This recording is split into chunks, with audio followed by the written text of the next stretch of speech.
So you came up with a goal for your villain. That's great, but it's not enough. You're still going to need to make them more interesting by finding out the motivation behind that goal. But aren't goals and motivation the same thing? Let's find out. What's up guys, my name is Brandon McNulty. I'm a writer, I've been doing it for 10 years.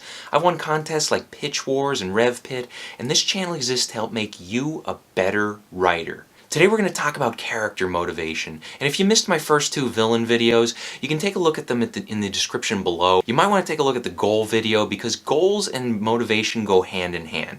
Goals are what a character wants. Motivation is why a character wants that goal. Motivation is important, especially to villains, because it gives readers a reason to empathize with villains, and it also makes villains more realistic.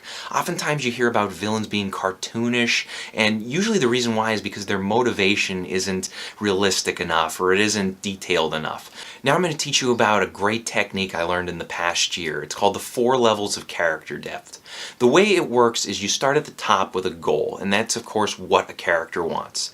Then you dig a little deeper, you find out the motivation or why they want that goal. What is the emotional state they want to achieve? Go deeper than that all the way down to the 3rd level, and this level is called the deep dark belief.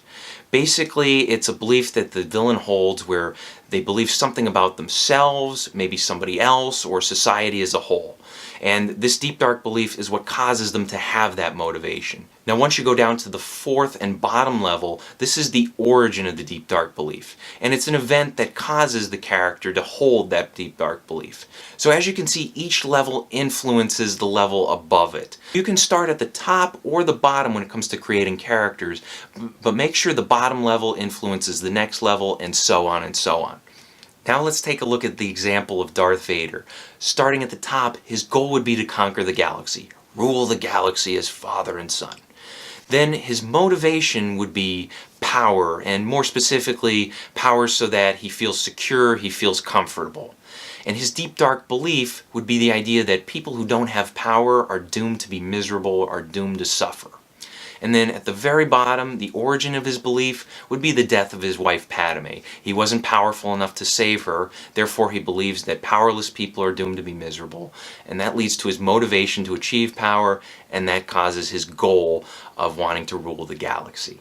Question of the day, who's your favorite villain, and what are their 4 levels of character depth? Let me know in the comments below. Also, check the description below for a link to a blog post from editor Ellen Brock. She has a great explanation of the 4 levels of character depth. Another link I have down there is for K.M. Weiland's book on character arcs. I highly recommend it. It's great for building deep characters. Thanks for watching, guys. Be sure to check out my other videos. Hit that subscribe button because I still have more villain videos coming. And remember to never stop writing.